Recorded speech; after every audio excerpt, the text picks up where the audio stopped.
Bismillahirrahmanirrahim. Assalamualaikum warahmatullahi wabarakatuh. Salam sejahtera. Terima kasih kesempatan pagi ini. Saya nak merakamkan penghargaan dan terima kasih kepada seorang wanita hebat yang bertugas di Sekolah Kebangsaan Temiang selaku pemandu takbir urusan di pejabat sekolah, Puan Salina binti Osman.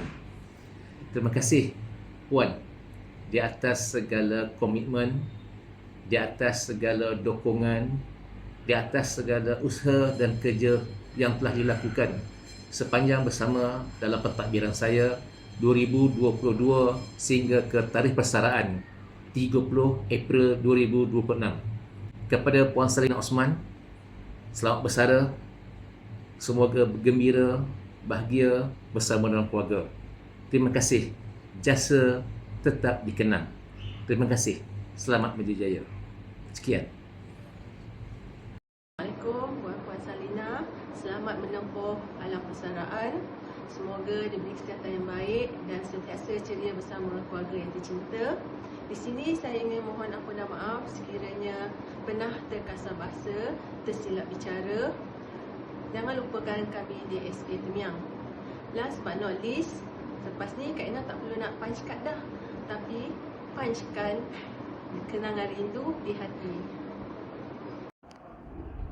Bismillahirrahmanirrahim. Assalamualaikum warahmatullahi wabarakatuh. Alhamdulillah, syukur kepada Allah. Saya ingin mengucapkan setinggi-tinggi tahniah dan berasa tumpang gembira lah di atas persaraan Puan Salina binti Osman selama beliau bertugas bersama-sama dengan saya. Saya minta maaf sekiranya ada salah silap. Yalah, kita manusia biasa kan. InsyaAllah saya doakan supaya Puan Salina terus bahagia bersama keluarga tercinta selepas bersara ni. InsyaAllah banyak projek tu. Jadi sekali lagi saya ingin mengucapkan tahniah dan semoga terus cemerlang dunia dan akhirat. Terima kasih. Terima kasih Puan Salina.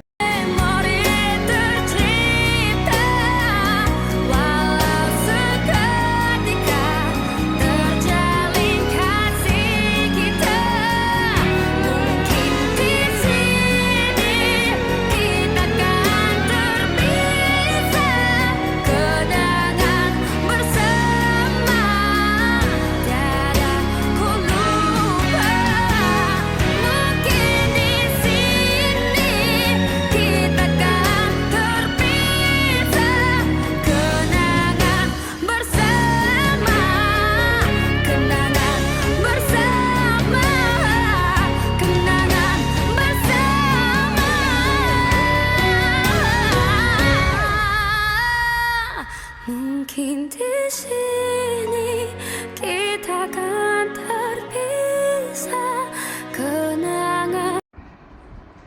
Assalamualaikum dan selamat sejahtera. Saya mewakili rakan-rakan guru di bilik guru mengucapkan selamat bersara kepada Puan Salina.